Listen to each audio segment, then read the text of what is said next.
Okay, so today I want to ask you a question. What if you actually get what you want, but then you realize that it's actually all just built on illusion? And the illusion is that safety, security lies outside of you in whatever shape or form, a relationship status that gives you ownership of the relationship, a job, money in a bank account, a number in a bank account, the house, whatever it is, you realize, fuck, I didn't want any of that stuff. Actually, I just wanted to feel safe. And you wind up in a place where instead of having financial freedom or the freedom that you seek, you end up in a jail with golden walls. You're not free at all because what you have is not true to who you are when you realize that you never needed safety because you are the safety. So in that, we see that if the safety isn't out there, if the security isn't out there, if the financial freedom isn't something out there, it is actually something that you become. You become the safety. You own that beautiful creative power so that you never need safety. You never need freedom. You are freedom. Freedom is ultimately freedom of choice in the moment. In the moment, the ability to go away from instinct that wants to keep you safe and towards love, unconditional love. So something that happened for me this morning was waking up feeling this almost anxiety that this month hadn't looked, or this lunar cycle hadn't looked as productive as I had set out for it to look at the beginning of the lunar cycle. And I had to check in on that old template of what am I doing and what am I doing it for? Why am I doing it? It was like this tension between knowing that doing more isn't actually effective, and then feeling like I was doing nothing and falling behind. I mean, falling behind what? What I realized it was again the ego's just last attempt at grasping hold of something, right? As I'm slipping out of this matrix of performance-based worth and into the frequency of true embodiment, where we're not just changing our circumstances, we're actually changing our entire world. We are shifting timelines.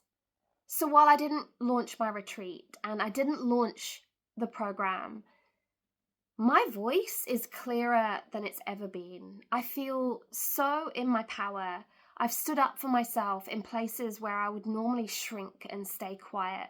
My home is grounded. My children are calm. My energy is clean. I've made massive decisions behind the scenes that will actually change my entire life. But if I look at that from the old paradigm, if I look at that from the old template, it does look like I've been doing nothing.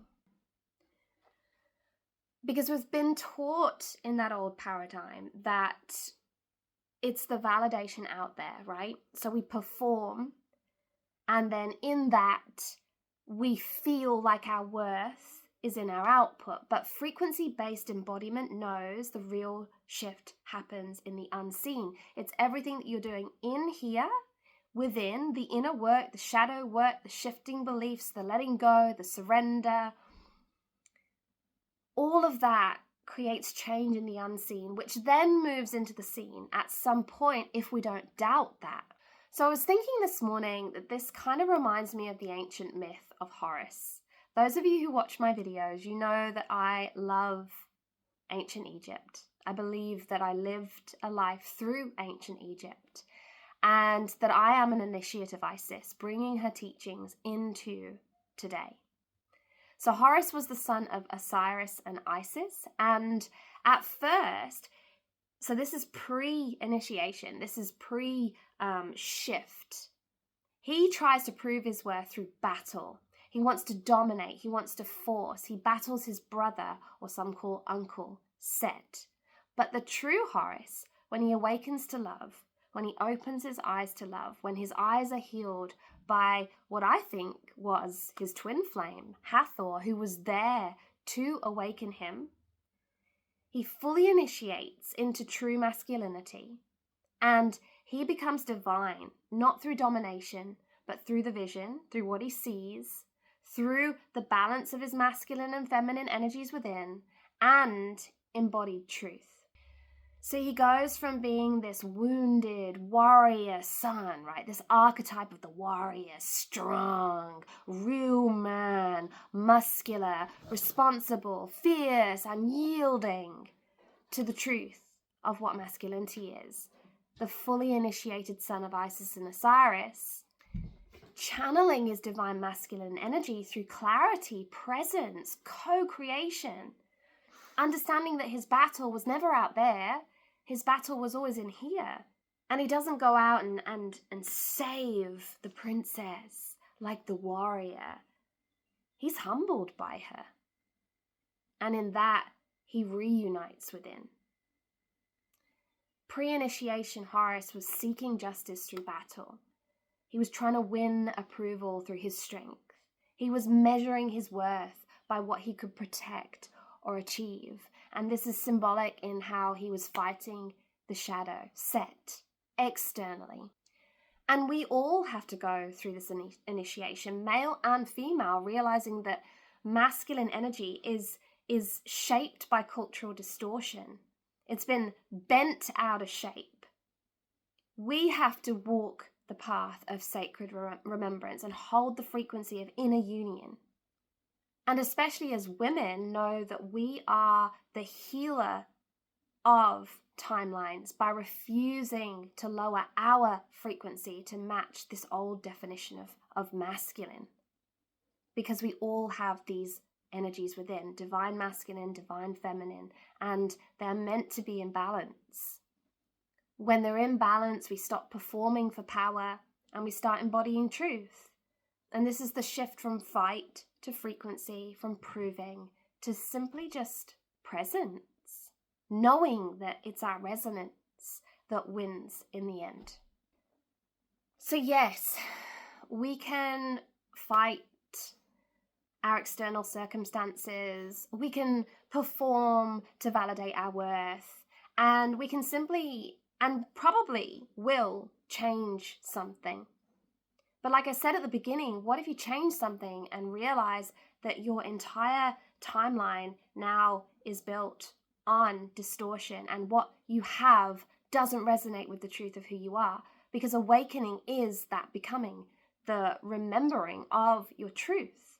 And your truth doesn't grind, your truth doesn't prove, your truth doesn't do more to be safe or take certain actions to hold on to stuff that you're afraid to lose. When you break through that illusion, you start shifting your entire reality from your frequency. Your frequency creates it. And because I talked about this in yesterday's video, love, the frequency of love manifests into all forms. All forms become more abundant in your life. Human love, money love, all types of abundance. And there's no sacrifice for them. You don't give your life away. You don't trade time for money anymore. You don't sacrifice your soul. You get your life back. So I kind of implore you today to stop setting financial freedom as a goal. It's not a goal. It's a frequency you calibrate to when you actually stop performing and start remembering who you are. So if you're in that place where you're questioning, am I doing enough? What should I do next? Just stop and pause. Breathe. Connect to your heartbeat. Know that in this sacred pause, in this presence, in this listening to your heart and what it tells you is true for you, you're actually doing the most powerful thing of all.